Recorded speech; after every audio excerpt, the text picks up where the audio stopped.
Welcome back to my Los Angeles Angels franchise. Today we pick up steam in Season 2 where the Halos currently sit 11 games under 500, 2 months into the season, going into this game versus the Boston Red Sox. Bases loaded with 2 outs in the 6th and the game is currently tied. On a 1-0 count, Taylor Ward sees a curve up in the zone, but all he's able to do is ground into the dirt and is thrown out at first, squandering the scoring opportunity. Luis Rengifo leads off in the 7th, and he slaps a four-seamer the other way, which gets down to the right field wall. The defender struggles fielding the ball, and Rengifo is able to dig all the way into third for a leadoff triple. The GOAT was up next, and he does what GOATs do. Crushes a ball deep to center field. That's a 2-run shot for Mike Trout, 442 feet, and the Halos take the lead late in this one. After taking the lead, Ben Joyce comes out to close it out in the 9th inning. First batter he faces Connor Wallach. He's going to get him to pop up to right field. Trout's going to run and leg this one down, and he ends up snagging it for out number 1. Next was Ceddanne Rafaela. He gets him to pop up just as well. This was pretty much in the same territory, and Shawnee Wells snags this one for out number 2. And lastly, Jarren Duran, he was up with 2 out. He ground this one down the first base line. Shawnee Wells snags it, and the Angels knock off the Red Sox. They were 17-26 going into this game against the Colorado Rockies. Joe Adell was up with 2 on and 1 out in the 8th, down 1, but on an 0-1 count, he swings at a perfectly placed sinker and grounds into an ending double play. Team still down 1 in the 9th inning. Ryan Noda is going to single this one with 1 out to put the tying run on first base. But on the very next batter, Taylor Ward brings him home with an absolute moonshot to center right field. 2-run home run to give the road team the lead in the 9th inning. Now with the lead, the Angels turn to their closer to come and shut the door, and he does just that, striking out the side, and the Angels come back to win late over the lowly Rockies. That marked back-to-back wins, and they picked up a third the following day versus the Padres, winning 6-1. Now going for 4 in a row, Joyce is in a tough spot with 2 on, 2 out in the 9th inning with Xander Bogaerts up to bat. Xander ends up working a full count and ends up drawing the walk to load the bases with 2 out in the 9th. Jake Cronenworth was up next, and he gets a hold of a 102-mile-per-hour fastball, but ends up being a deep flyout. Adele runs back to snag it, and the good guys take the game, extending their win streak to 4.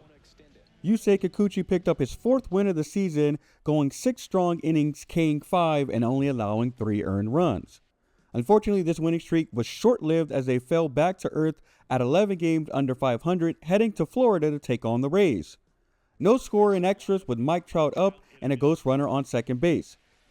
The kid beats the shift as he barrels up a sinker inside, and the ball slow rolls to the wall as he picks up an RBI double to break the deadlock.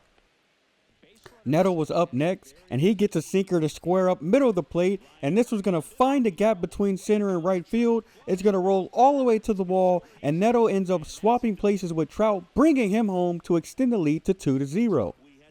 Home half, the Angels bring out their closer, Ben Joyce, who at this point is 13-15 on save attempts with a 28.9% K rate.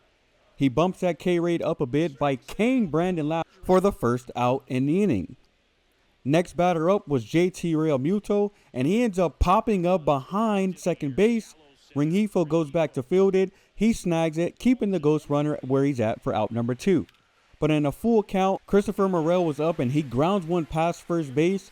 Matt Vierling fields it, and he throws an absolute dart to gun the runner out at home, ending the game in process. Halo wins 2-0 in extras. Unfortunately, that was the final game of May, and the Angels sit where they were at the beginning of the month. 10 games under 500, 4th in the West, now 8 games back of first. The first 2 weeks were very encouraging, but they did cool off towards the end, losing 9 games in 14 days. One positive note of the month was Chester Burton, who regained form down in AAA. He was batting .389 with 21 RBIs and had a number of home runs. We were seeing positive numbers rating-wise as far as progression, and the AAA pitching was really no match for him. Not only was he hitting for average, but he was also hitting for power, as we see he takes a 2-run shot and takes this one yard. But his power was also very contagious, as we see Kyron Paris up here, and he gets a hold of a changeup up in the zone, and he crushes that one over the left field wall. Burton had a very productive stint in the minors, and at this point, we felt it was a pretty good idea to try to bring him back up to see if that hitting could be contagious up in the major league. So he does get the call up for his second stint in the majors. We faced a critical situation at home versus the Royals, down 2 with the bases loaded, but 2 outs up from Mike Trout. Facing a 1-1 count, he swings at a pitch low in the zone, and the second baseman makes a hell of a play to field the ball and throw him out to end the inning. Ohapi has another chance to score in the 8th, but he ends up swinging at a high fastball, striking out with 2 on to end the 8th.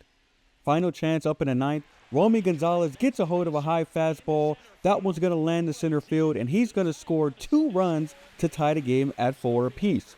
Chester Burton was up next, and with 2 on, he's going to single this one to right field, but the Angels hold the winning run at third base, loading the bases for Ryan Noda. Noda, he comes up and he comes through. He grounds one back up the middle. That gets through the infield. That's going to score the game-winning run, and the Angels walk off versus KC. 5-4 is the final as they come back to win this one.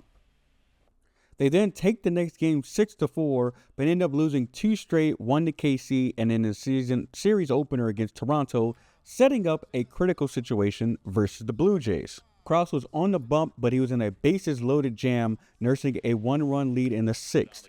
Krause locates a great slider on the outside, but Davis Snyder hits it sharply to short. Gonzalez can't field it cleanly, and the Jays tied the game. Next batter was Andres Jimenez, and he singles to right to plate the go-ahead run, and now the Halos trade 2-1. However, Krause remains in the game, and he bounces back. He Ks the next 2 batters to end the inning, limiting the damage to just 2 runs. Heading into the 8th, Shawnuel was up with a runner on first. He smacks a fastball up in his zone to right field. The ball ends up carrying, and it carries just enough to get over the wall for a 2-run home run, and the Halos take a 5-4 lead. That home run ending up being the deciding factor as Ben Joyce closes out the Jays, solidifying the win, and the comeback kids win another one. But unfortunately, again, this come-from-behind win did not spark a run for the team, going 2-4 the following week, sitting at 31-43 going into this game versus our division rival, the Texas Rangers. Ward was up with the bases loaded, 1 out. On a 2-1 count, Taylor Ward sees a fastball high up in the zone. He makes solid contact, but ends up being caught deep, but deep enough to tag, and the Angels take the lead on a sac fly. Couple pitches later, Luis Rengifo, he hits a low pitch back up the middle. That sneak past the second baseman, and that's going to plate the second run in the inning, making it 5-3 Halos. That was just enough for Ben Joyce to notch another save on his belt, and the Angels beat their division rivals at home.